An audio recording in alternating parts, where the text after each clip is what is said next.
Hello, આજે આપણે જાણીશું મોરલી કાવ્ય, જેનો પ્રકાર છે પદ અને એ લખ્યું છે મીરાબાઈએ. મીરાબાઈનો જન્મ રાજસ્થાનના મેડતા ગામમાં રાજકુટુંબમાં થયો હતો અને તેને નાનપણથી જ કૃષ્ણ ભક્તિનો રંગ લાગ્યો હતો. એના દરેક કાવ્યમાં, પદમાં એનો કૃષ્ણ પ્રત્યેનો પ્રેમ અને ભક્તિ દેખાઈ આવે છે. એને એક કવિયત્રી એટલે મતલબ મીરાબાઈ કૃષ્ણની લીલાઓનું વર્ણન કર્યું છે અને વૃંદાવનમાં કૃષ્ણની મોરલીનો સૂરનો નાદ આખા ગગનમાં ગજવે છે. ગોપીઓ સાથે કૃષ્ણની જે લીલાઓનું વર્ણન છે તે કૃષ્ણ દધીના દાણ માંગે છે તોય ગોપીઓ કૃષ્ણ વહાલો જ લાગે છે. કૃષ્ણનો વૃંદાવનની સાથેનો રાસલીલાનું સુંદર વર્ણન મીરાબાઈ કરે છે. કૃષ્ણનો શણગાર એનો રાસોને ઘેલા કરે છે. મીરાબાઈ કહે છે કે કૃષ્ણના દર્શન માત્રથી બધા દુઃખ દૂર થાય છે. ભક્તિના આ પદમાં મોરલીનો મહિમા ગાતા ગાતા મીરાબાઈએ શ્રી કૃષ્ણનો મહિમા પ્રગટ કરે છે. વાગે છે રે વાગે છે વૃંદાવન મોરલી, વાગે છે તેનો નાદ ગગનમાં ગાજે છે. વૃંદાતે વનના માર્ગ જાતા, દાણ દધીના માંગે છે. વૃંદાતે વનમાં રાસ રચ્યો છે, રાસ મંડળમાં બિરાજા છે. આનો મતલબ થાય છે વાગે છે રે વાગે છે વૃંદાવનમાં મોરલી વાગે છે. વૃંદાતે વનમાં માર્ગ એટલે રસ્તામાં જાતા, દાણ દધીના માંગે છે, કર વસૂલે છે. કોણ વસૂલે છે કર? કૃષ્ણ એ આપણે કેવું ટેક્સ ભરીએ છીએ ને રસ્તા પર જઈએ છીએ ત્યારે તેઓ એ કર માંગે છે. વૃંદાતે વનમાં રાસ રચ્યો છે, વૃંદાવનમાં એણે રાસ રચ્યો છે. રાસ મંડળમાં કોણ બિરાજે છે? કૃષ્ણ. પિયા પિતાંબર એણે શું પહેર્યું છે એનું આખું આલેખન અહીં બતાવ્યું છે. એણે શું કેવા વસ્ત્રો પહેર્યા છે. પિયા પિતાંબર જરકસી જામા, પીળો તે પટકો બિરાજે છે. એણે પીળું પિતાંબર પહેર્યું છે, પીળો પટકો એના ખેસ પર નાખ્યો છે અને કાને તે કુંડળ, મસ્તકે મુંગટ. કાનમાં કુંડળ અને મસ્તક પર મુંગટ છે. મુખ પર શું છે? મોરલી. મુખ પર મોરલી બિરાજે છે.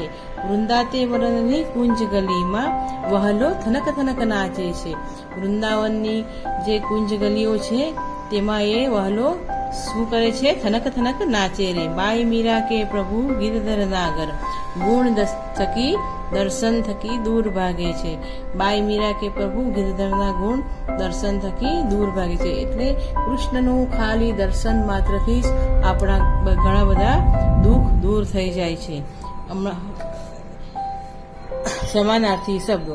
એમાં સમાનાર્થી શબ્દો ગગન આકાશ, વન જંગલ, દાણ જકાત, દધી દહીં, જરકસી મતલબ કસબના ભરતવાળું, નાદ મતલબ અવાજ, મોટેથી અવાજ કરવો ને તે એને જે અવાજનો સૂર મોટો હોય તેને નાદ કહેવામાં આવે છે. દોષ મતલબ રવ, પટકો મતલબ લુગડાનો કટકો, ભાંગે મતલબ ભાંગવું. તળપદા શબ્દો. તળપદા શબ્દો એટલે જે શબ્દ અભ્રંશ થઈ ગયા હોય, જેનું શબ્દ મિનિંગ તો તે જ નીકળતો હોય પણ એને અલગ રીતે બોલવામાં આવતો હોય તેને તળપદા શબ્દો કહેવાય છે. થઈ, માર્ગ, માર્ગ ના શબ્દ સમૂહ માટે એક શબ્દ. શબ્દ સમૂહ માટે એક શબ્દ એટલે એક અડધું સેન્ટેન્સ હોય છે અને તેના માટે એક જ શબ્દ વપરાયો હોય છે. તેને શબ્દ સમૂહ માટે એક શબ્દ કહેવાય છે. પીળા રંગનું વસ્ત્ર મતલબ પીતાંબર. તુલસીથી ભરેલું વૃંદાથી ભરેલું વન મતલબ વૃંદાવન. કાને પહેરવાનું એક ઘરેણું, કુંડળ. કાને પહેરવાનું કુંડળ મતલબ કાનમાં આપણે જે એરિંગ પહેરીએ છીએ તેના માટે તે પ્રયોજવામાં આવ્યો છે. ગિરધર, ગીરને ધારણ કરનાર, ગિરધર. કસબના ભરતવાળું, જરકસી. જ્યાં આજુબાજુ વૃક્ષો વાવેલા હોય તેવી જગ્યા, જ્યાં વચ્ચેથી રસ્તો પસાર થતો હોય ને એના આજુબાજુ જ્યાં વૃક્ષો વાવ્યા હોય છે તેવી જગ્યા મતલબ કુંજગલી. હમણાં એના એક વાક્યમાં ઉત્તર લખવાના છે. વૃંદાવનના માર્ગે વહાલો શું માંગે છે? દાણ. દાણ મતલબ કર. આ કાવ્યમાં વહાલો શબ્દ કોના માટે પ્રયોજાય છે? કોના માટે પ્રયોજાયો છે? વહાલો શબ્દ કૃષ્ણ માટે પ્રયોજાયો છે. ગલીઓ મતલબ કુંજ ગલીઓ. કોના દર્શન માત્રથી મીરાબાઈનું દુઃખ દૂર થાય છે? તો ગિરધર. મોરલીનો નાદ ક્યાં ગાજે છે? ગગનમાં. નીચેના પ્રશ્નોના એક વાક્યોમાં ઉત્તર લખો. વૃંદાવનના માર્ગે વહાલો શું માંગે છે? દાણ માંગે છે. દાણ એટલે કર. આ કાવ્યમાં વહાલો શબ્દ કોના માટે પ્રયોજાયો છે? શ્રી કૃષ્ણના માટે આ શબ્દ પ્રયોજાયો છે. નીચેના પ્રશ્નોના 2-3 વાક્યોમાં ઉત્તર આપો.